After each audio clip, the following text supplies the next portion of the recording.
اللهم صل على سيدنا محمد وعلى آل سيدنا محمد كما صليت على إبراهيم وعلى آل إبراهيم في العالمين إنك حميد مجيد. قال الله تبارك وتعالى في كلامه المجيد: أعوذ بالله من الشيطان الرجيم. بسم الله الرحمن الرحيم. اذهب إلى فرعون إنه طغى قال رب اشرح لي صدري ويسر لي أمري واحلل عقدة من لساني يفقهوا قولي واجعل لي وزيرا من أهلي هارون أخي أشدد به أزري وأشركه في أمري كي نسبحك كثيرا ونذكرك كثيرا إنك كنت بنا بصيرا. اللہ تبارک و تعالی نے کلام مقدس کی ان آیات مبارکہ میں جو سورۃ طٰہٰ کی آیات ہیں سیدنا موسیٰ علیہ السلام کا واقعہ مبارک ذکر فرمایا ہے. اس میں نے عرض کیا تھا کہ جب اللہ نے آپ کو نبوت کے لیے رسالت کے لیے چن لیا اور شرف کلام نوازا، صداقت نبوت اور رسالت کے لیے آپ کو معجزات اور آیات کبریٰ عطا فرما دی، تو اب اللہ نے حکم فرمایا کہ اذهب الى فرعون انه طغى، تم فرعون کے پاس جاؤ، سرکش ہو چکا ہے، اس کو دعوت.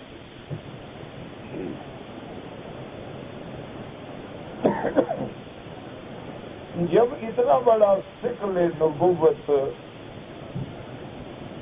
اور دعوت اللہ کا عظیم کام آپ کو سونپا گیا تو حضرت موسیٰ علیہ السلام نے اللہ سے دعا مانگی. تو اس دعائے موسیٰ علیہ السلام میں بھی ہمارے لیے ایک سبق ہے کہ جب کوئی کام کرنا چاہو تو اپنے اللہ کی طرف رجوع کرو، اللہ سے دعا مانگو. انسان کچھ بھی ہو جائے، وہ ضعیف ہے، کمزور ہے، وہ کسی کام کو سر انجام نہیں کر سکتا جب تک اللہ کی مدد شامل حال نہ ہو. اور یہ بھی سبق ملا کہ چاہے وہ کام دین کا بھی کیوں نہ ہو، بات سمجھتے ہیں کہ ہم تو دین کا کام کریں نہیں، اس کے لیے بھی اللہ سے دعا مانگیں. حالانکہ اب دیکھیں کہ فرائض نبوت و رسالت ہیں کہ آپ دعوت دیں، لیکن اس کے لیے پہلے اللہ کا نبی جو ہے اللہ کی طرف متوجہ ہوئے. اور دعا جو مانگی تھی اس میں پہلی دعا یہ تھی کہ رب اشرح لی صدری، اللہ میرا سینہ کھول دے. تو جب اللہ تبارک و تعالی سینہ کھول دیتے ہیں تو پھر بات واضح ہوتی ہے، آسان ہوتی ہے، سمجھنا بھی آسان، سمجھانا بھی آسان.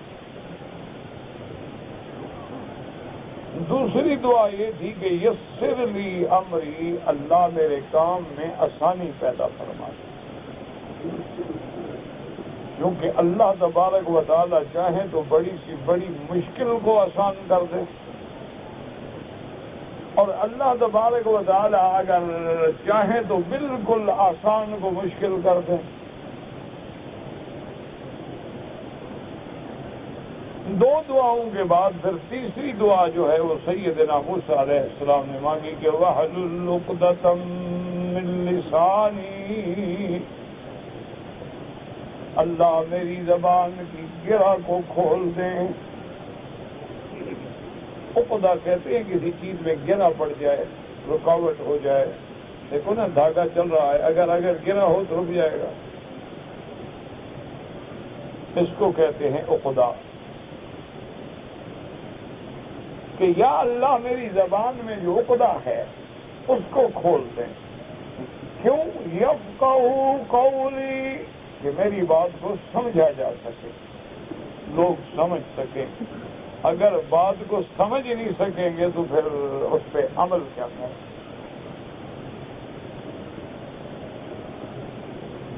اس واقعے کے بارے میں کہ یہ عقدہ جو تھا وہ کیا تھا، اللہ تبارک و تعالیٰ نے تو قرآن مقدس میں صرف اس بات کا ذکر کیا ہے، کیونکہ قرآن ایک عظیم کتاب ہے.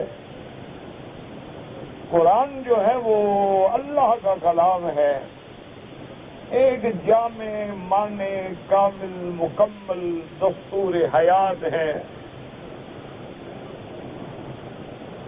تو جب اتنی بڑی جامع کتاب ہو تو اس میں تو پھر جامع یعنی بنیادی بات کا ذکر ہوتا ہے، تفصیلات کا ضرورت نہیں ہوتی.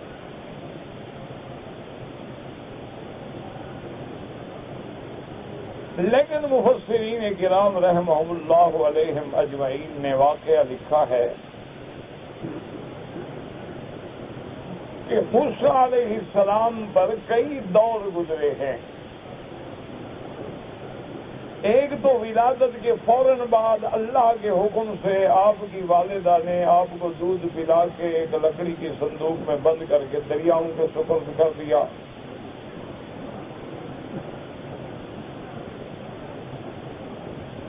لیکن جو امانت اللہ کو سپرد کر دی جائے اور حکم بھی اللہ کا ہو وہ کبھی ضائع نہیں ہوتی.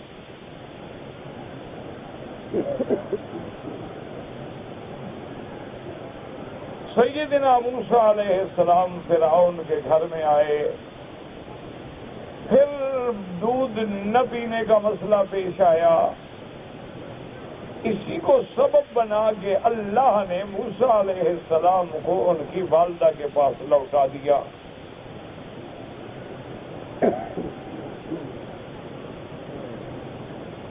اسی لیے قرآن کہتا ہے وَيَمْكُرُونَ وَيَمْكُرُ اللَّهُ وَاللَّهُ خَيْرُ الْمَاكِرِينَ.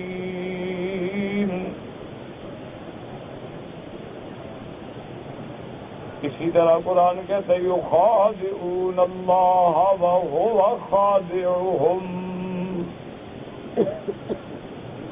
اسی طرح قرآن فرماتے ہیں إِنَّهُمْ يَكِيدُونَ كَيْدًا وَأَكِيدُ كَيْدًا. اللہ فرماتے ہیں میرا مدنی کافر بھی تدبیریں کرتے ہیں، کرنے دو، میری تدبیر کا کیا مقابلہ. اب دیکھیں نا جی کہ فرعون نے زور لگا لیا، 70,000 بنو اسرائیل کا بچہ قتل کر دیا کہ وہ بچہ پیدا نہ ہو جو میرے ملک کے زوال کا باعث بنے. لیکن تدبیر الہی کے سامنے تدبیر انسانی کیا کر سکتی ہے؟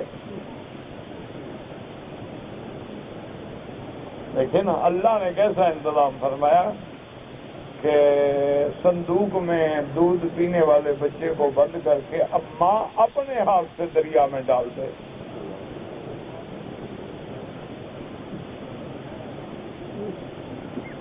اسی سے علماء نے فرمایا کہ ہمیں سبق ملتا ہے کہ حکم خدا بندی پہ قربانیاں دینی پڑتی ہیں، یقین کرنے پڑتے ہیں، ان امتحانوں سے گزرنا پڑتا ہے.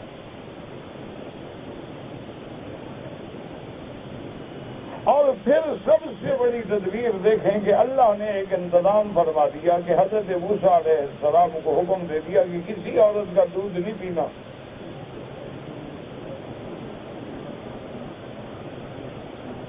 وہ چاہیں تو ابھی دودھ پیتے بچے ہیں لیکن ان کے دل میں بھی اپنے وحی کے ذریعے ہدایتیں فرما دیتے ہیں. عیسیٰ علیہ السلام بھی تو دودھ پینے والے تھے نا، جب اللہ نے وحی کی کہ جواب دو اپنی والدہ کا دامن صاف کرو.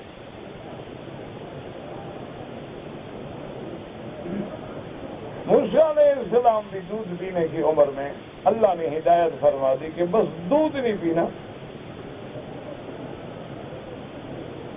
اب جو عورت جاتی ہے، جو عورتیں منگائی جاتی ہیں وہ بڑے پیار سے، بھئی بادشاہ کا گھر ہے، فرعون کا گھر ہے، ملکہ جو ہے وہ دوڑ رہی ہے کہ بچہ دودھ نہیں پیتا۔ اللہ نے فرمایا حرمنا علیہ المراضع کلھا من قبل، ہم نے بالکل دودھ حرام کر دیا موسیٰ کو، جو پینے ہی نہیں، موسیٰ علیہ السلام نہیں قبول کرتے۔ اسی کو اللہ نے اپنی تدبیر کے ذریعے ذریعہ بنا دیا کہ موسیٰ علیہ السلام پھر اپنی ماں کے گھر میں لوٹائے۔ مفسرین نے لکھا ہے کہ جب رب راضی ہو جائے دعا کرو اللہ ہم سے بھی راضی ہو جائے۔ اللہ اکبر، گناہگار ہیں لیکن اس کے بندے تو ہیں نا، مخلوق تو ہیں نا۔ ایک آدمی یہ دیکھو نا، ایک پلاسٹک کا گلاس بناتا ہے، وہ خود تو نہیں توڑنا چاہتا،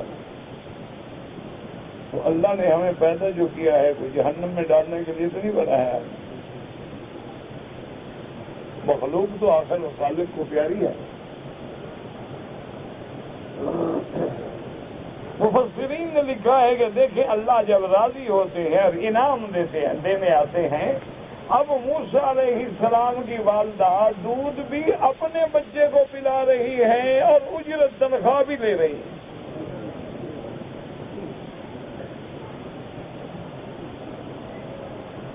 اللہ نے فرمایا کہ دیکھو میں نے تمہاری آنکھوں کی ٹھنڈک بنا دیا ہے، اپنے بچے کو دودھ بھی پلاؤ اور ان سے پیسے بھی وصول کرو۔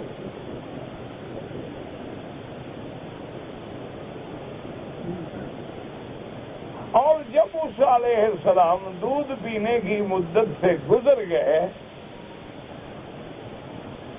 تو بی بی نے، زوجہ فرعون نے، بی بی آسیہ نے پھر موسیٰ علیہ السلام کی اماں سے کہا کہ اب بچہ بڑا ہو گیا ہے، اب دودھ پینے کی ضرورت نہیں ہے، تو اب اسے محل میں واپس بھیجیں۔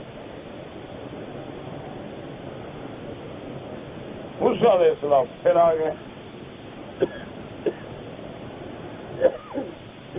موسیٰ علیہ السلام جو واپس آئے تو بی بی آسیہ ان کو کھلایا کرتی تھیں، اٹھایا کرتی تھیں، پیار کرتی تھیں۔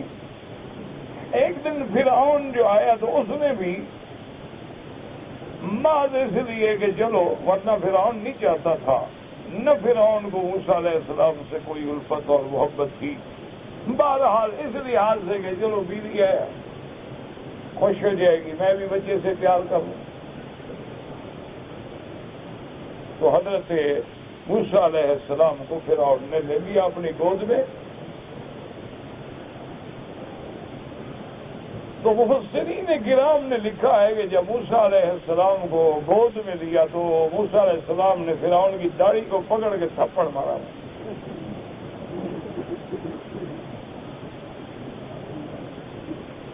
اب اس کے بارے میں مفسرین وجوہات لکھتے ہیں، بات تو کہتے ہیں کہ اللہ نے علم دے دیا تھا، دشمن ہے تمہارا، اس کو ابھی بچپن میں مارو، بڑے ہو گے تو مارنا ہی ہے۔ اور بعض کہتے ہیں کہ فرعون جو ہے نا اس کی لمبی داڑھی تھی، اچھا ویسے بھی بڑے چھوٹے قد کا 2.5 فٹ کا آدمی تھا سارا، اور داڑھی میں موتی لگواتا تھا، ہیرے جواہرات زمرد یاقوت وہ جڑے ہوتے تھے۔ تو بچے نے دیکھا کہ کوئی چمکنے والی چیز ہے، پکڑ لیا، چھڑانا چاہا تو اسے مار دیا۔ بعض علماء اس کی یہ توجیہ کرتے ہیں، بعض کہتے ہیں کہ نہیں، اللہ نے جس بچے کو دودھ پینے سے روک دیا ہو وہ یہ بھی سمجھا سکتے ہیں نا کہ مارو تھپڑ اس کو۔ اب فرعون آگ بگولا ہو گیا، جب اس کے منہ پہ تھپڑ لگا نا تو یکدم اس کا دماغ ہلا، اس کو خیال آیا کہ میں جس بچے کو روک رہا ہوں یہی بچہ تو نہیں یہ میرے گھر میں آ گیا ہے۔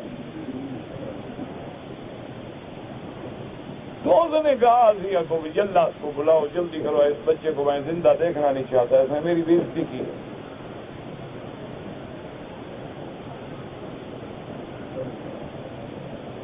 بی بی آسیہ نے سمجھایا، اس نے کہا تم بادشاہ ہو، عقل کی بات کرو،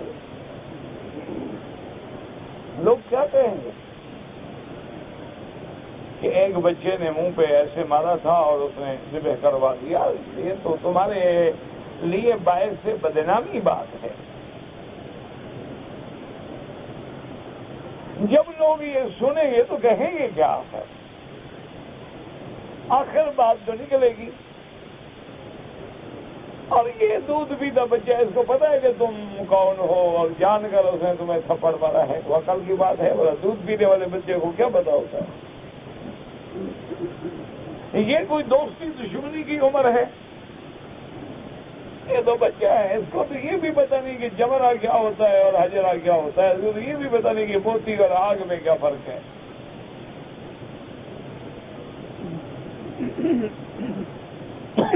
فرعون جب ٹھنڈا ہوا اس نے کہا دیکھو امتحان کر لو، بچہ ہے، اس نے تمہیں جان کے نہیں مارا۔ تو فرعون نے حکم دیا کہ اچھا ایسا کرو کہ ایک تشت میں ہیرے، زمرد، جواہر، یاقوت اور موتی بھر کے لاؤ، اور دوسرے تشت میں انگارے جلتے ہوئے روشن وہ لے آؤ، اور دونوں جو ہیں ایک ادھر رکھ دو ایک ادھر رکھ دو، اور یہاں سے بچے کو چھوڑ دو۔ اگر تو یہ موتیوں کی طرف جاتا ہے اس نے مجھے جان کے مارا ہے،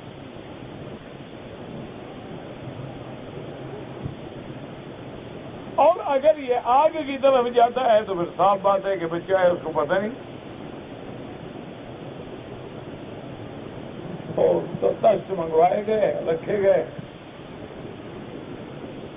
اور حضرت موسیٰ علیہ السلام کو دونوں تشت سامنے رکھ کے یہاں دور سے چھوڑ دیا گیا۔ وہ تو ابھی گھٹنوں پہ چلتے تھے، ایسے گھسٹتے تھے۔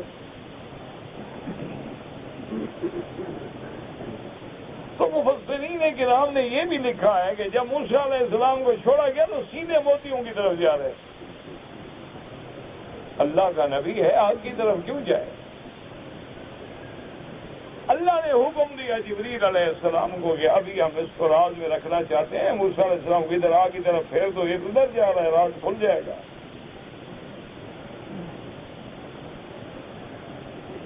جبریل علیہ السلام نے پکڑ کے موسیٰ علیہ السلام کو ادھر پھیر دیا، انہوں نے انگارہ پکڑ کے منہ میں ڈال دیا، وہ زبان جل گئی۔ تو اب فرعون کو بھی تسلی ہو گئی کہ ہاں بچہ ہے، اس کو کوئی پتہ نہیں، ورنہ اپنی زبان کیوں جلاتا بیچارہ؟ تو انگارے کو پکڑ کے جلدی جلدی منہ میں ڈال دیا۔ تو اس وجہ سے آپ کی زبان میں ایک گرہ لگ گئی تھی، بولنے میں آپ اٹکتے تھے، جس کو ہم کہتے ہیں لکدت، بات کرنے میں یعنی رک رک جانا، اٹک جانا، اس کو کہتے ہیں لکنت عربی میں۔ تو آپ کی زبان مبارک میں وہ لکنت کا اثر تھا، وہ جوں جوں بڑے ہوتے گئے وہ اور زیادہ گرہ مضبوط ہوتی گئی۔ تو اس لیے کبھی کبھی بات کہنے میں اٹکتے تھے۔ تو اللہ سے دعا کی کہ یا اللہ یہ میری زبان میں جو لکنت ہے، لوگ تو میری کبھی بات بھی نہیں سمجھ سکتے ہیں، اس کو کھولیں۔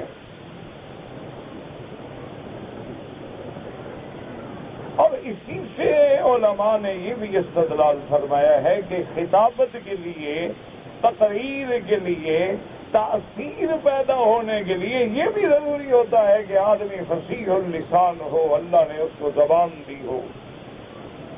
ان من البیان لسحر، کہ بیان جو ہے یہ بھی ایک جادو ہے۔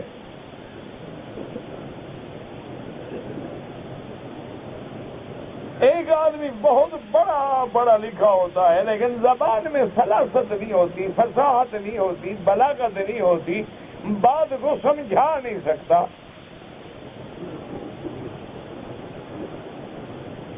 اور ایک آدمی کو اللہ نے افہام و تفہیم کی ایسی بلاغت دی ہوتی ہے کہ بالکل بات دلوں میں بٹھا دیتے ہیں۔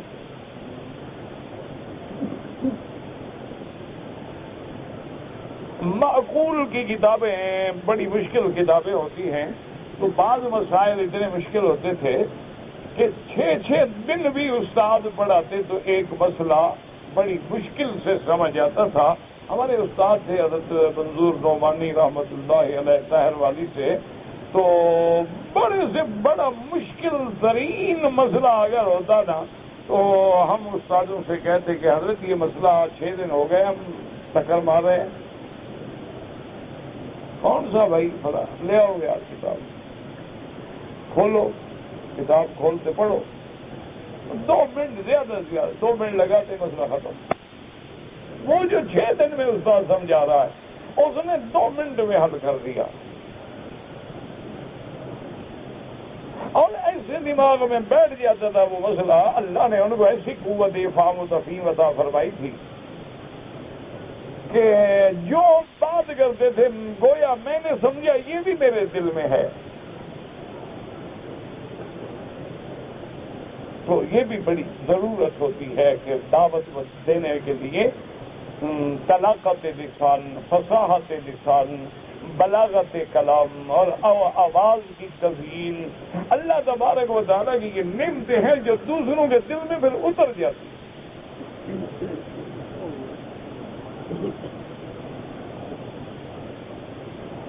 اسی لیے ہم نے سنا ہے کہ حضرت شاہ جی رحمت اللہ علیہ بھی, ہم نے تو زیارت کی ہے لیکن شاہ صاحب کا جب بڑھاپا اور فالج کا حملہ ہو چکا تھا, کمزوری بہت بڑھ گئی تھی. ہم نے تو انہیں آپ کا بڑھاپا دیکھا ہے, جوانی نہیں دیکھی. لیکن لوگ بتلاتے ہیں کہ جب حضرت کی صحت و عافیت تھی تو آپ کو بھی اللہ نے زبان میں ایسا جادو عطا فرمایا تھا کہ اگر آپ نے 6 گھنٹے بھی خطاب کیا ہے, لاکھوں کا مجمع ہے, مجالے کو ایک آدمی بھی ہلا ہو مجمع سے.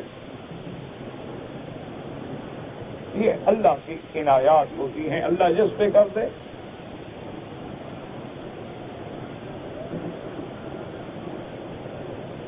اور یعنی بات سے بات نکالنا. اور قرآن مقدس کی آیات مبارک کو اس انداز میں پڑھتے تھے کہ عرب کا نغمہ عجم کی لے میں سنا رہا ہے. وہ مرد درویش جس کو حق نے دیے ہیں انداز خسروانہ. ہوا ہے گو تند تیز لیکن چراغ اپنا جلا رہا.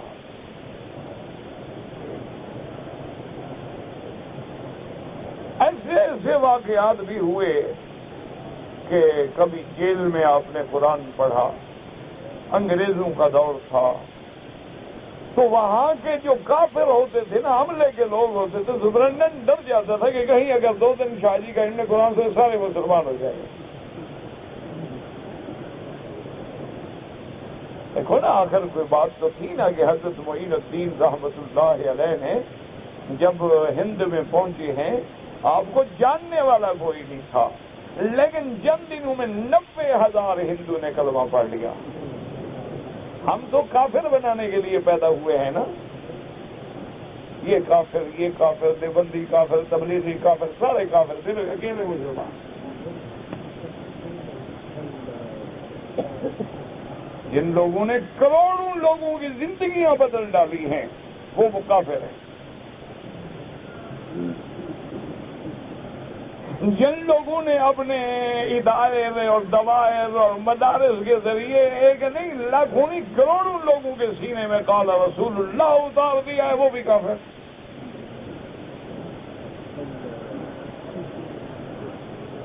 جب دیوبندی کافر, تبلیغی کافر, بریلوی تو اور پٹے کٹے کافر ہو گئے نا, وہ تو بالکل نیچے والی نمبر ہے نا.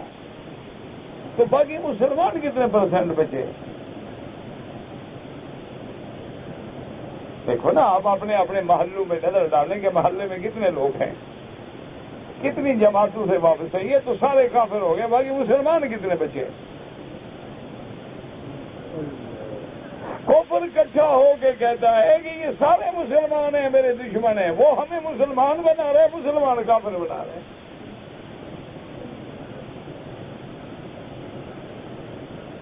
انا للہ و انا الیہ راجعون. خیرت کا نام جنوں رکھ دیا اور جنوں کا نام خیرت سے, جو چاہے تیرا حسن کرشمہ ساز کرے. میرا بھائی اگر کسی کے مسئلے میں, سمجھ میں, فہم میں, کسی بات میں غلطی ہے, تم دین کی ہمدردی چاہتے ہو, اس کو ملو, اس کو جا کے سمجھاؤ, بیٹھ کے بات کرو.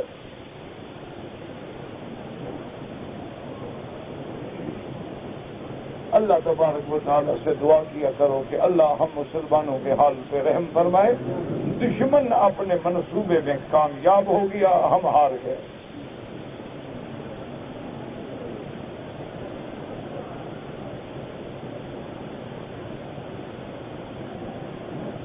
اب دیکھو نا، سچے دل سے اللہ کے کعبے میں بیٹھے ہو. انگریز جب سن 1200 میں آیا، کہاں برطانیہ، کہاں ہند، وہاں سے بیٹھ کے 200 سال ہم پہ کنٹرول رکھا. ان کی قوم کا تو ایک غدار پیدا نہیں ہوا. تمہارے مسلمان کیسے غدار بنتے گئے؟ کہیں جعفر پیدا ہوا، کہیں صادق پیدا ہوا، کہیں مولوی بک گیا، کہیں پیر بک گیا. بڑے بڑے گدی نشین بک گئے. یہ بڑی بڑی جو جاگیریں ہیں نا تمہارے تینوں کے پاس، یہ میلوں تک کی جاگیریں پھیلی ہوئی، یہ ان کافروں کا، انگریزوں کا انعام ہے. یہ باپ دادے سے نہیں لے آئے تھے. باپ دادا تو اللہ والے تھے، ان کے پاس زمینیں تھوڑی تھی. بات کو سمجھا کرو کہ ان کے جو باپ دادا سے جن سے نسبت ہے وہ تو اولیاء اللہ تھے،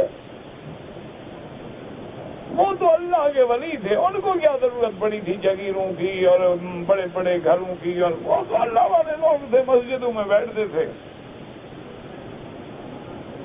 مسجدوں میں سوتے تھے، مسجدوں میں زندگی گزار دی، لوگوں کو دین کی ہدایت کرتے رہے. وہی فوت ہو گئے، وہی دفن ہو گئے.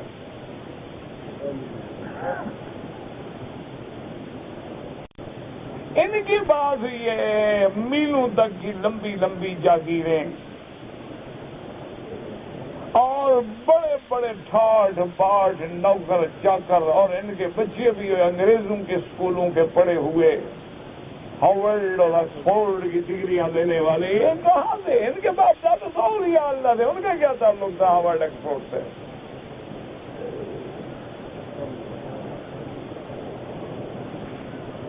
یہ انگریزوں کے ایجنٹ تھے.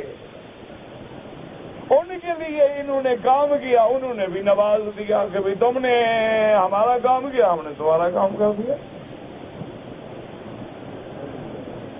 جیسے دیکھو آج بھی دنیا میں وہ رشدی ملعون ہے، اس کا کام کریں گے نہیں؟ کیوں؟ اس نے ان کا کام کیا، اسلام پر الزام لگائے، ورنہ ان کا کوئی باپ لگتا ہے، بیٹا لگتا ہے.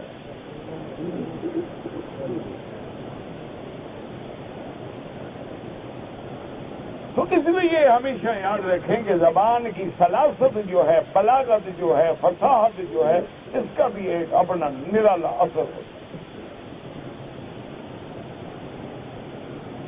اس لیے حضرت موسیٰ علیہ السلام نے دعا کی کہ وَاحْلُلْ عُقْدَةً مِّن لِّسَانِي يَفْقَهُوا قَوْلِي.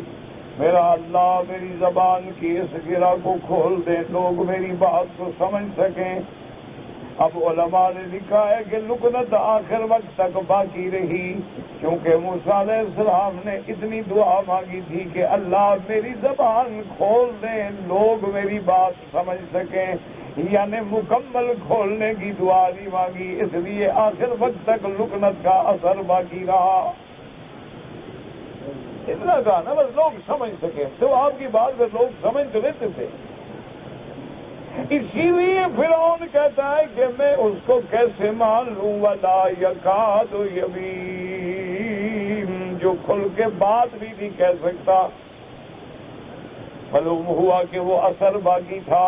علماء نے فرمایا دعا تو قبول ہو گئی، لیکن دعا آپ نے اتنی مانگی تھی کہ وَاحْلُلْ عُقْدَةً مِّن لِّسَانِي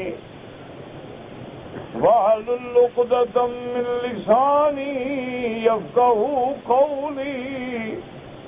اسی لیے علماء نے لکھا ہے کہ ایک دن حضرت سیدنا یوسف علیہ السلام قید خانے کی زندگی میں بیٹھے ہیں. اللہ معاف کرے، امتحان کی زندگی ہے. حضرت یوسف نے اللہ تبارک و تعالیٰ کے آگے درخواست کی کہ مولا اب بہت ہو گیا، اب ہمت جواب دے گئی ہے. میرا مولا مجھے رحم کر کے اب آزادی عطا فرمائے. اللہ نے جبریل بھیجا. اللہ نے فرمایا یوسف سے جا کے کہو یہ تو تم نے خود مانگا تھا مجھ سے کہ جب زنان مصر نے ڈورے ڈالے تو یوسف نے ایک دعا کی تھی رب السجن احب الی مما یدعوننی الیہ. میرا اللہ ان کے مکر سے تو مجھے جیل جانا بہتر ہے. اللہ نے فرمایا یوسف تم نے تو خود مانگا تھا کہ اللہ ان کے مکر سے بچا چاہے جیل جانا پڑے. ہم نے مکر سے بھی بچا دیا جیل بھی بھیج دیا. اگر تم دعا مانگتے اللہ جیل سے بھی بچا ان کے مکر سے بھی بچا ہم دونوں سے بچا دیتے. تم نے تو مانگا اتنا ہے نا. اس لیے علماء کہتی ہیں کہ جب اس سے شان والے سے مانگو تو پھر شان والی چیز مانگا کرو. یہ نہ کہا کرو کہ اللہ میاں دعا نے عطا کر دے. یہ تو مانگنا بھی توہین ہے. پھر بڑی سے بڑی چیز مانگو نا. بادشاہ کے پاس جاؤ اور اس کو کہو کہ دعا نے دے دو. کہے گا اس کو پکڑ کے مارو اس کے سر پہ 2 ڈنڈے. پاگل ہے دعا نے مانگنے آیا بدوا. اور باہر کسی سے دعا نے بھیک مانگ لیتا میرے پاس آنے کی کیا ضرورت ہے. اس لیے حضور نے سکھلا دیا اذا سألتم اللہ الجنت فسألوہ الفردوس الاعلی. اللہ سے جنت بھی مانگو تو فردوس اعلیٰ مانگو. کیونکہ فرمایا کہ جنت الفردوس جو ہے اس کی زمین 7واں آسمان جو ہے اس کی گویا زمین ہے اور اللہ کا عرش جو ہے اس کی چھت ہے. وہ جنت مانگو. چھوٹی چیزیں اسی لیے نا ربنا آتنا فی الدنیا حسنۃ وفی الآخرۃ حسنۃ وقنا عذاب النار. دنیا کی بھی بھلائی حسنۃ اتنی کبھی تنوین تعظیم کے لیے عظمت کے لیے ہوتی ہے. اللہ مجھے دنیا کی بھی سب سے بڑی بھلائی عطا فرما اور آخرت کی بھی سب سے بڑی بھلائی عطا فرما. جب دینے والا ملک الاملاک ہو دینے والا آسمانوں اور زمینوں کا مالک ہو تو پھر اس سے چھوٹے موٹے سوال نہ کیا کرو.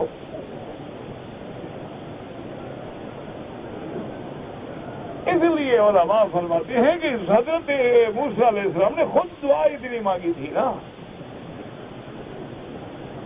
کہ میرا اللہ میری زبان کو کھول دے. وَحْلُلْ عُقْدَةً مِّن لِّسَانِي يَفْقَهُوا قَوْلِي. اللہ نے اتنی زبان موسیٰ علیہ السلام کی کھول دی اور اس کے بعد پھر دعا مانگتے ہیں اور اس کے بعد کہتے ہیں وَاجْعَل لِّي وَزِيرًا مِّنْ أَهْلِي. اللہ مجھے بوجھ اٹھانے والا.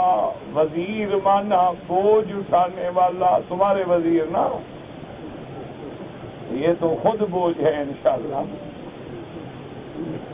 یہ تو مستقل بوجھ ہے نا. ورنہ وزر کا معنی ہوتا ہے سکل کہ لا تزر وازرۃ وزر اخرى. اللہ کسی کے کفر کا بوجھ دوسرے پہ نہیں رکھے گا کہ اللہ تبارک و تعالی ابو جہل کے کفر کا بوجھ اکرمہ پہ رکھ دیں. ایسا نہیں ہوگا. وہ عدل والے ہیں. اس لیے کہا وَاجْعَل لِّي وَزِيرًا. وزیر اس لیے حضور پاک صلی اللہ علیہ وسلم نے دعا فرمائی کہ دعا مانگا کرو اللہ تبارک و تعالی حاکموں کو اچھے وزیر دے جو بھولیں تو یاد دلائیں, جو برائی سے بچانے والے ہوں, خیر پہ چلانے والے ہوں. ایک آدمی کو حجاج بن یوسف نے پکڑا. وہ مشہور تھا پکڑنے دھکڑنے میں, تو بلا تھا نا. جب اس کو پکڑا تو اس کی باتیں سنی. وہ بیچارہ مظلوم تھا, غریب تھا, لیکن کون سنے مظلوم غریب کی. تو اپنے جو اس کے وزیر تھے ان سے پوچھا کہ بتلاؤ اس کو کیا سزا دوں. وہ جانتے تھے کہ موت سے کم تو سزا اس کے بعد ہے ہی نہیں نا، اس کی لغت میں نہیں. ہم نے کہا جی بڑا گستاخ ہے، اس بندے کو زندہ رہنے کا حق ہی کوئی نہیں. ہاں ٹھیک ہے. جب اس کو سزائے موت سنائی نا تو وہ ہنس پڑا. جس بندے کو سزا سنائی نا وہ ہنسنے لگ گیا. حجاج نے کہا پاگل، تمہیں میں نے سزائے موت دی، ہنس کیوں رہے ہو؟ اس نے کہا میں ہنس اس لیے رہا ہوں کہ تیرے وزیر جو ہیں وہ تو فرعون کے وزیر ان سے بھی برے ہیں.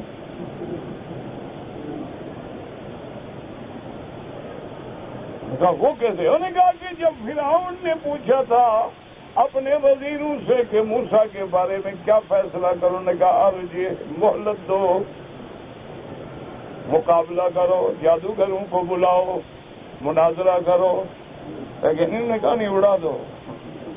پھر وہ اچھے تھے نا، مہلت تو دی، دشمن کو موقع تو دیا نا مقابلہ کرنے کا. اچھا حجاج کو بھی دل میں بات لگ گئی، اسے کہا چھوڑ دو. انسان ہے نا جی، کبھی کبھی پھر بات اثر کر جاتی ہے نا، جو بات نکلتی ہے اثر کرتی ہے. اس کو سمجھ آ گئی بات. انہوں نے کہا بات تو ٹھیک ہے. اللہ کی شان دیکھو، حجاج کتنا بڑا ظالم تھا لیکن دنیا کا چوتھے نمبر کا خطیب تھا. وہ سب سے پہلے سرکار دو عالم، اس کے بعد سیدنا ابو بکر، پھر سیدنا علی، پھر حجاج. اندازہ کرو اس کی خطابت کا، اتنا بڑا خطیب تھا. اور اتنا بڑا قرآن سے عشق تھا کہ یہ قرآن میں یہ آراب ہے نا، یہ حجاج نے لگائے ہیں. ورنہ ہم تو قرآن ویسے، ہم تو میں تو خیر ویسے جاہل ہوں، لیکن قرآن پڑھتے غلط ہم. یہ زبر ذہن وغیرہ یہ حجاج نے لگوائی ہے. تب تو ہم سب کچھ پڑھ لیتے ہیں ٹوٹا پھوٹا، ورنہ عرب تو پڑھ لیتے نا، ان کی تو زبان تھی نا. ان کے قرآن دیکھو مجالے کوئی زبر ذہن ہو، وہ تو جانتے ہیں نا غریب عربی. ہم تو جانتے نہیں تھے، آجمی لوگ تھے. یہ عربی اسی نے لگوائے تھے. یعنی اتنا قابل فائق آدمی تھا. لیکن اللہ کی شان ہے، صلاحیتیں بھی تھیں اور اپنے اس میں یعنی ظلم میں بھی وہ ظالم هذه الامہ، حضور کی امت کے ظالم کے نام سے مشہور ہوا. لیکن میرا مولا کی شان بھی نرالے ہیں. والد صاحب رحمت اللہ علیہ کبھی کبھی سرائکی زبان میں کہتے تھے، اللہ میاں ساکو تو تماشے نہیں دیکھنے نہ آپ دیتا کھڑا ہے. کہتے تھے کہ ہمیں تو تماشے سے منع کرتے ہو، خود تو سب تماشے دیکھ رہے ہیں. اللہ اکبر، عجیب آدمی تھا وہ. یعنی کعبۃ اللہ بھی بنایا، قرآن پر بھی اعراب لگوائے، اور بڑا فصیح، بلیغ، بڑا ادیب آدمی. اللہ جس سے کوئی کام لے لیں، جس سے نہ لیں، وہ اس کے نرالے کام ہیں، وہ جانتے ہیں. بس اس کا معاملہ اللہ کے ہاتھ. اس لیے اب دیکھیں کہ اس کے بعد دعا مانگی کہ وَاجْعَلْ لِي وَزِيرًا مِّنْ أَهْلِي، کہ اللہ میرے اس بوجھ کو اٹھانے کے لیے مجھے میرے خاندان سے وزیر عطا فرما. یہاں تو اہل کا لفظ علی العموم ہے، آگے نام بھی دے لیا. ادب کا تقاضا یہ ہے کہ ایسا ایسا درخواست پیش کروں. وَاجْعَلْ لِي وَزِيرًا مِّنْ أَهْلِي هَارُونَ أَخِي، اللہ میرا بھائی ہارون جو ہے وہ حضرت موسیٰ سے بڑے ہیں. حضرت موسیٰ علیہ السلام عمر میں چھوٹے ہیں لیکن شان میں بڑے ہیں. اللہ دعا کرو اللہ ہمیں ادب سکھائے. ایک صحابی سے کسی نے پوچھا، انت اکبر ام رسول اللہ، تم بڑے ہو کہ محمد مصطفیٰ بڑے ہیں؟ اس نے کہا بڑے تو حضور ہیں لیکن پیدا پہلے میں ہوا. یہ نہیں کہا کہ میں بڑا ہوں. یہ ہے ادب. حالانکہ کوئی ایسی بات نہیں تھی، کہہ سکتا تھا کہ میری عمر زیادہ ہے، لیکن کہتا ہے کہ نہیں، اکبر حضور بڑے ہیں، وَأَنَا أَحْسَنُ عمر کے لحاظ سے میں پہلے پیدا تو میں پہلے ہوا ہوں، بڑے محمد مصطفیٰ ہے۔ یہ شان ہے کہ سرکار دو عالم کا ادب کا تقاضا یہ ہے کہ میں کیسے کہوں کہ میں بڑا ہوں؟ حضور سے کیسے بڑا ہو سکتا ہے کوئی؟ حالانکہ عمر کی بات ہو رہی۔ اللہ، یہ ادب ہوتا ہے، جنہوں نے ادب کیا وہ پا گئے، اور جو بے ادب ہوئے وہ ہمیشہ کے لیے برباد ہو گئے۔ اسی لیے بزرگ کہتے ہیں با ادب با نصیب، بے ادب بے نصیب۔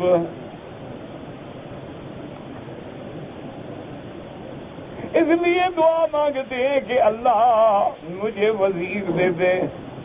علماء نے فرمایا جب کوئی ذمہ داری کا بوجھ پڑے اللہ سے دعا بھی کرے، اسباب بھی مانگے، اور اگر گھر سے ملے، بھائی ملے تو اور زیادہ اچھی بات ہے۔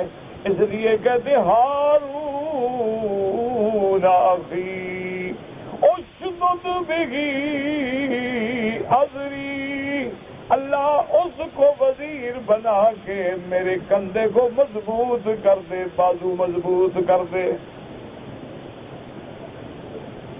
اور جب اتنی دعا پہ بھی اللہ کی طرف سے کوئی عتاب نہ آیا، کہتے اشرکہ فی امری، اللہ میرے اس کام میں بھی اس کو شریک کر دے۔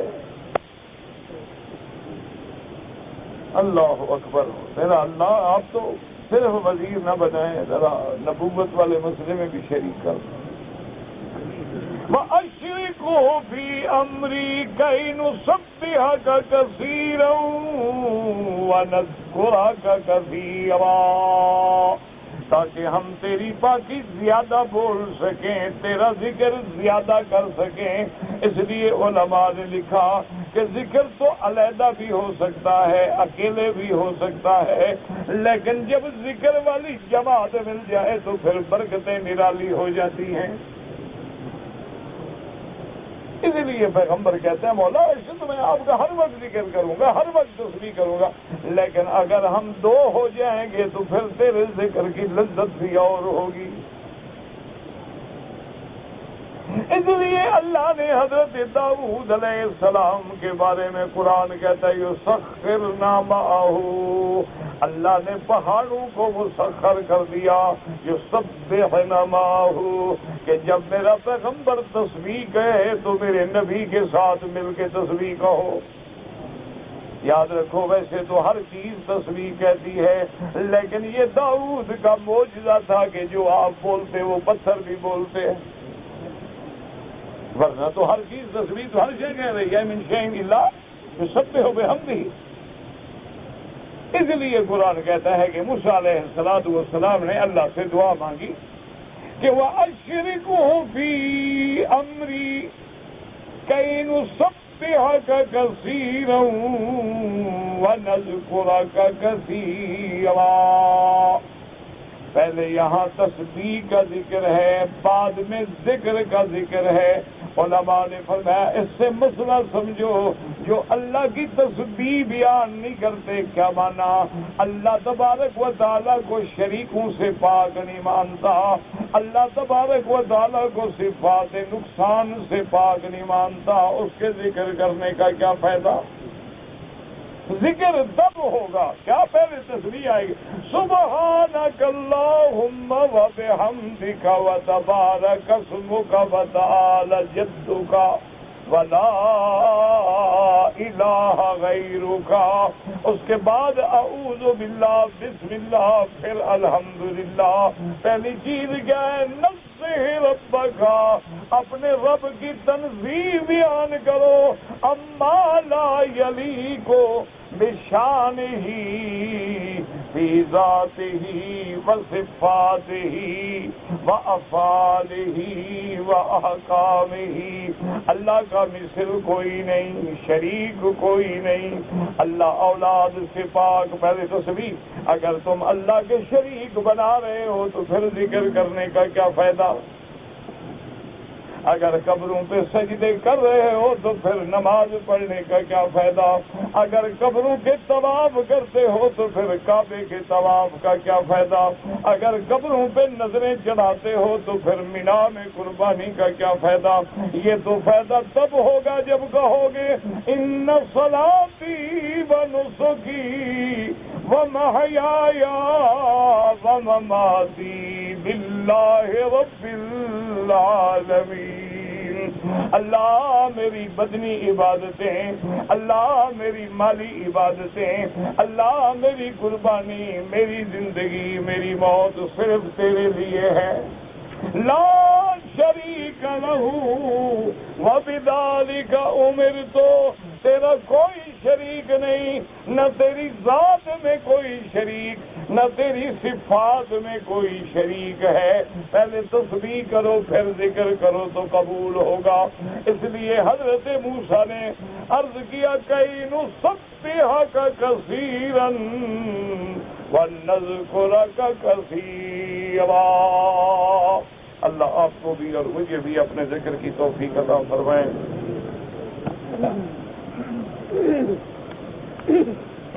میرے سسر فوت اللہ مغفرت فرمائے، جو بھی مسلمان فوت ہو گئے اللہ جنت الفردوس نصیب فرمائے۔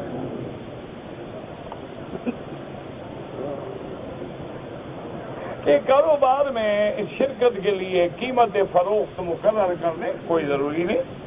قیمت فروخت کا فیصلہ کرنا کہ اس کو لازم حالت میں بیچیں یہ ضروری نہیں ہوتا۔ اسلام اجازت دیتا ہے، لیکن لا ضرر ولا ضرار، وہ قیمت رکھو، وہ نفع لو جو تمہارے لیے بھی نقصان نہ ہو اور دوسرے کے لیے بھی نقصان نہ ہو۔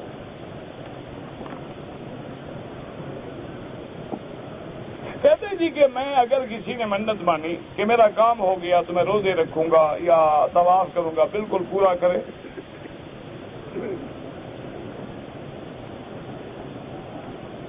حدیث پاک میں بہت اعمال ہیں میرے عزیز، کوئی ایک عمل تو نہیں نا کہ میں عرض کروں۔ بہرحال سب سے پہلی چیز ہے کہ فرائض اللہ پہ قائم رہو، اللہ کے جو فرائض ہیں، فرائض کے بعد واجبات، واجبات کے بعد سنن، پھر اس کے بعد ذکر اذکار، اور وہ ذکر افضل الذکر لا الہ الا اللہ محمد الرسول اللہ، لا الہ الا اللہ وحدہ لا شریک لہ۔ اسی طرح سبحان اللہ وبحمدہ سبحان اللہ العظیم، لا حول ولا قوت الا باللہ العلی العظیم، اور بہت چیزیں۔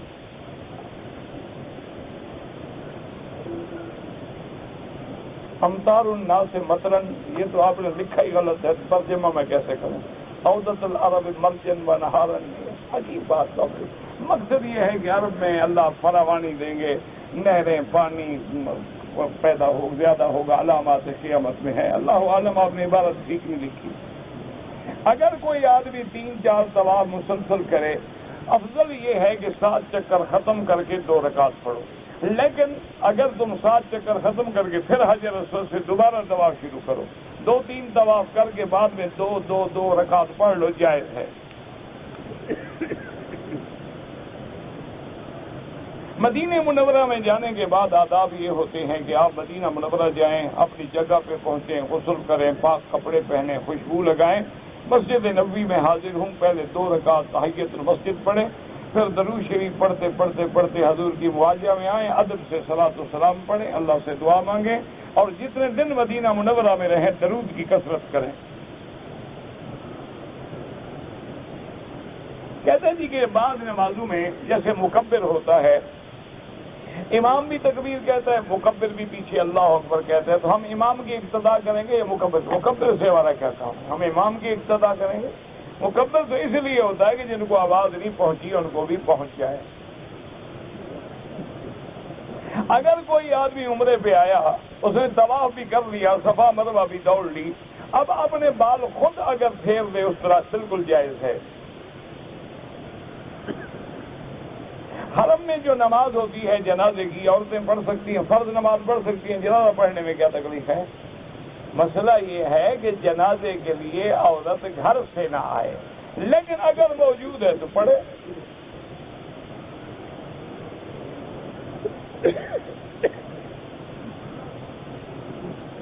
کہتے جی ایک غریب آدمی ہے، اس نے طواف صفا تو کر لیا لیکن بال نہیں کٹوائے اور احرام کھول دیا. اگر بالکل نہیں کٹوائے، بال بھی کٹوائے، اس پہ ایک دم پڑ گئی، لیکن جب اللہ پیسے دے، لیکن غریب ہے، امید نہیں، 10 روزے رکھ لے.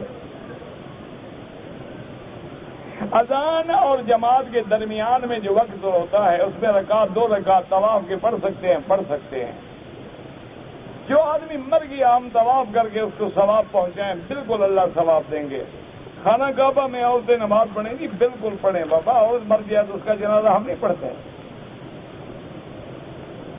لفظوں میں لکھا جاتا ہے اگر ایک آدمی نے احرام کی حالت میں خوشبو والے صابن سے ہاتھ دھو ڈالے، کیونکہ دھو ڈالے ہیں نا اس لیے دم سے تو بچ گیا، لیکن کچھ نہ کچھ 2-3 ریال خیرات کر دے.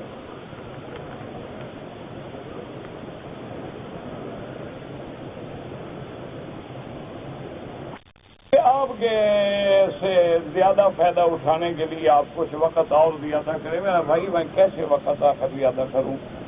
صبح کو بھی الحمدللہ درس ہوتا ہے فجر کے بعد، اور مغرب سے عشاء تک بھی درس ہوتا ہے، اور پھر مجھے اس کے لیے تیاری بھی کرنی ہوتی ہے، اور پھر اپنے حالات معاملات بھی ہوتے ہیں. آپ کی مہربانی ہے، آپ محبت کرتے ہیں، اللہ آپ کو جزا دے. اہل کتاب سے شادی کرنا جائز ہے، بالکل جائز ہے. مسلمان لڑکی نہ ملے، اگر ملے تو پھر نہ کرو. صبح کی 2 رکعتیں سنت اگر رہ جائے نماز کے فوراً بعد بھی پڑھ سکتے ہو، یا افضل یہ ہے کہ سورج نکلنے کے بعد آرام سے پڑھے. اگر کسی نے دوسرا عمرہ کرنے کے لیے مسجد عائشہ سے احرام باندھا، اللہ قبول فرمائے. امام ابو حنیفہ اور امام شافعی رحمۃ اللہ علیہ کے نزدیک جتنا عمرے کرے جائز ہے، لیکن بعض ائمہ فرماتے ہیں کہ نہیں، عمرہ وہی ہے جو اپنے ملک سے آتے ہوئے کیا ہے، یا مدینے سے آتے ہوئے میقات سے کرے. مکے میں جتنے دن رہے طواف کرے. آپ جھگڑوں میں نہ پڑیں، طواف بھی کریں، عمرے بھی کریں، سب کچھ کریں. اگر کسی شخص کے پاس قرآن شریف کا موکل ہو، یعنی قرآن شریف کا موکل جو ہے نبی کے پاس تھا، ابو بکر، عمر، عثمان، علی کے پاس تھا، ان کے نام بتا دو، پھر تمہارا بھی میں مان لوں گا. اگر ان کو تو قرآن کا موکل نہیں ملا، تمہیں کہاں سے موکل مل گیا لوگوں کے پیسے کھانے کے لیے؟ بالکل جھوٹ ہے، کوئی موکل شکل نہیں ہوتا. میری بیٹی ساتھ ہے، بے سہارا بوڑھی عورت بھی ساتھ عمرے کے لیے آئی ہے. اگر عورت بوڑھی ہے اس کے لیے اتنی سختی نہیں ہے محرم کی. بینک میں ملازمت کرتا ہوں، تنخواہ سے میں نے عمرہ کیا، بالکل انشاءاللہ قبول ہے، لیکن کوشش کرو بینک کی نوکری چھوڑنے کی. دوسری جگہ تلاش جاری رکھو، جب نوکری دوسری جگہ مل جائے تو چھوڑ دو اس نوکری. لیکن تم تنخواہ لیتے ہو، انشاءاللہ تمہارا عمرہ قبول ہے. تم کوئی سود تھوڑا، تم تو اپنے وقت کا ایک بدل لے رہے ہو، لیکن کوشش کرو چھوڑ دینے کی. میری والد والدہ بیمار، اللہ سب بیماروں کو شفا دے. لا علمی سے میں نے صفا کے بجائے مروہ سے شروع کیا، وہ بالکل ادا نہیں ہوا. دوبارہ دوڑو، صفا سے شروع کر کے 7 چکر پورے کرو. داڑھی جو ہے اس کو بنوانا وہ جائز ہے، لیکن 1 مشت سے کم نہ ہو. جی کہ میرے دوست نے میری کچھ رقم دینی ہے، وہ غربت کی وجہ سے نہیں دے سکتا، تو میں عشر سمجھ کے یا زکات سمجھ کے، یعنی جو رقم ڈوب جائے وہ اللہ کے کھاتے میں. دیکھو کیسا سمجھدار آدمی ہے، ماشاءاللہ. سخی ہو تو ایسا ہو گیا، جو رقم ڈوب گئی ہے اس کو نہیں ملنی، اچھا اللہ میاں تیرے کھاتے، اور جو ملنی ہے وہ میری ہے. یہ بالکل جائز نہیں حضرت. نمازیوں کے آگے نہ گزرا کریں، بہرحال مجبوری ہو تو سجدے کی جگہ سے دور گزریں. جو آدمی بینکوں سے قرض لیتے ہیں بالکل ٹھیک کہا، فاذنوا بحرب من اللہ، وہ اللہ سے جنگ لڑتے ہیں. توبہ کریں اور بالکل اس لعنت سے بچیں. اگر کوئی عورت بغیر محرم کے آئے بالکل گناہ گار ہے، عمرہ تو ہو جائے گا، لیکن حضور نے فرمایا کہ کوئی عورت سفر نہ کرے جب تک کہ محرم ساتھ نہ ہو۔ عبد الرحمن نے دودھ پیا اپنی پھپھی ہاجرہ سے، تو اب تم نے دودھ پیا ہے تو ہاجرہ تمہاری ماں بن گئی۔ اب ہاجرہ کی جو بیٹیاں ہیں تیری بہنیں، تمہارا نکاح تو نہیں ہو سکتا، لیکن تمہارے جن بھائیوں نے دودھ نہیں پیا ان کا تو ہو سکتا ہے، ان کا کیا قصور ہے؟ انہوں نے تو دودھ نہیں پیا غریبوں نے۔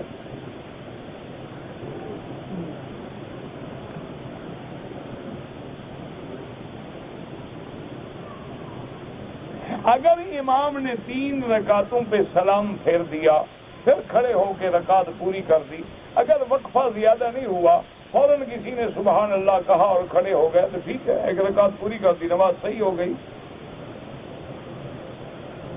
احرام کی حالت میں خوشبودار صابن سے ہاتھ دھویا، صدقہ خیرات کر دو۔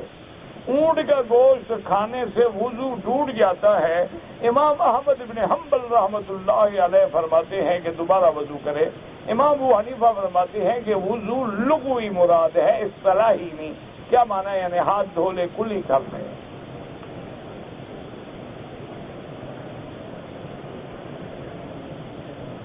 ہم پاکستان سے احرام باندھ کے آئے، طواف کیا، نماز پڑھی، بال کٹا دیا، صفا مروا نہیں دوڑے، ماشاءاللہ، باقی کام کیا آپ نے؟ بہرحال دم پڑ گئی، ایک بکری دم دے، آئندہ انشاءاللہ کبھی مسئلہ نہیں بھولے گا۔ 300 ریال کی بکری ملے گی نا، ضرب 1600 تو 4800، یہ تمہیں 10 سال مسئلہ بھول جائے نا، میں دوں گا تمہاری بکری۔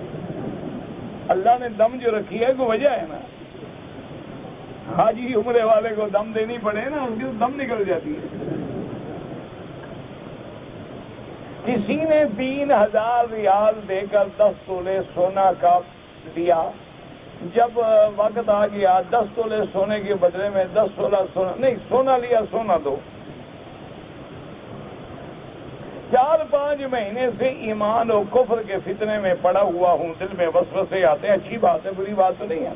یہ دیکھو نا، اسی کو تم خطرہ سمجھ رہے، یہی تو ایمان کی علامت ہے۔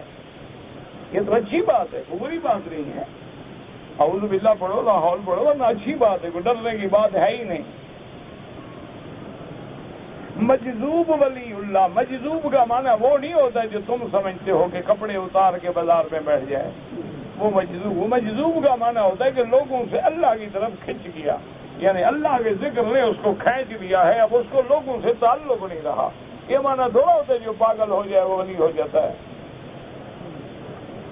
میری والدہ کی عمر 70 سال سے زیادہ ہے، نہ تم دماغ میں کچھ فرق آ جاتا ہے، کبھی اثر سمجھتی ہے، کبھی عشاء، کوئی بات نہیں، پڑھتی رہے۔ اگر آپ نے ایئرپورٹ پہ احرام باندھ لیا، 2 رکعت پڑھ لی، لبیک پڑھ لی، اب تمہارے بس میں نہیں کہ احرام کھول دو، لیکن تم نے کھول ڈالا، پھر بعد میں احرام باندھ گیا، دم پڑ گئی، کیونکہ احرام نہیں کھولا جا سکتا جب تک کہ پہلے بال کٹواؤ، دم ادا کرو، پھر احرام کھولو۔ یہ 2 چادریں تھوڑی ہیں، جب چاہے باندھ لیا، جب چاہے کھول دیا۔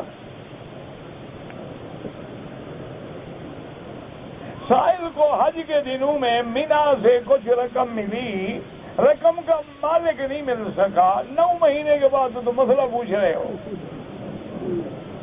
بہرحال کسی مدرسے میں غریبوں کو دے دو، کوئی بات نہیں۔ نماز جنازہ کیسے پڑھی جائے؟ جیسے پڑھی جاتی ہے، اور کیا؟ اذا صلیتم اخلصوا لہ، یہی دعا ہے، اللہم اغفر لحینا ومیتنا وشاہدنا وغائبنا۔ اسپیکر کی ضرورت میں مکبر کی کیا ضرورت ہے؟ اگر اسپیکر بند ہو جائے پھر کیا کرو گے؟ کسی کی پاؤں لگے، تاری اڑ جائے، کیا کرو گے بھائی؟ ہر مسئلے میں دماغ ان کا چلتا رہتا ہے کہ اعتراض کیا کرے، بس۔ داڑھی منڈانے والا امام بن سکتا ہے؟ نہیں بن سکتا۔ ویزے کی فیس 2000 ریال ہے، ہم ایجنٹ کو 2 لاکھ دے کے آتے ہیں، نہ دیا کریں 2 لاکھ۔ کس نے کہا ہے 2 لاکھ دے؟ نہ دو، دیتے ہو تو اپنی مرضی سے دیتے ہو، ہم سے مسئلے کیوں پوچھتے ہو؟ کسی نے آپ کو خط لکھا ہے، اس کو دو۔ اپنی لالچ میں دیتے ہو، سیدھی بات ہے، اس کو بھی لالچ ہے، تم کو بھی لالچ ہے، وہ بھی حرام کھانا چاہتے ہیں، تم بھی کھانا چاہتے ہو۔ نابالغ بچے پہلی صف میں کھڑے ہو جاتے ہیں، افضل یہ ہے پیچھے کھڑے ہوں، لیکن حرم میں بچہ گم ہو جائے تم ڈھونڈ کے دو گے؟ اللہ کے بندے مسافر ہیں بیچارے، بڑے بڑوں کا دماغ خراب ہو جاتا ہے، آتے ہیں ادھر سے کہتے ہیں ادھر سے ایسے، تو چھوٹا بچہ ہے کہاں کریں والدین، کھڑے ہیں بالکل کچھ نہیں ہوتا۔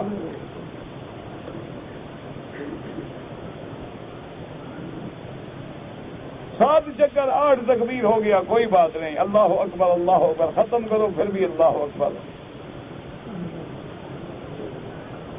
پہاڑوں جنگلوں بیابانوں میں بندر آباد ہے، پتہ نہیں خدا جانے، تم جانو بندر جانے، بھائی ہمیں تو انسان نہیں ٹھیک ہوتے تو بندروں کا کیا کریں۔ ربنا تقبل منا انك انت السميع العليم وتب علينا انك انت التواب الرحيم، صلى الله تعالى على خير خلقه سيدنا محمد وآله وصحبه اجمعين۔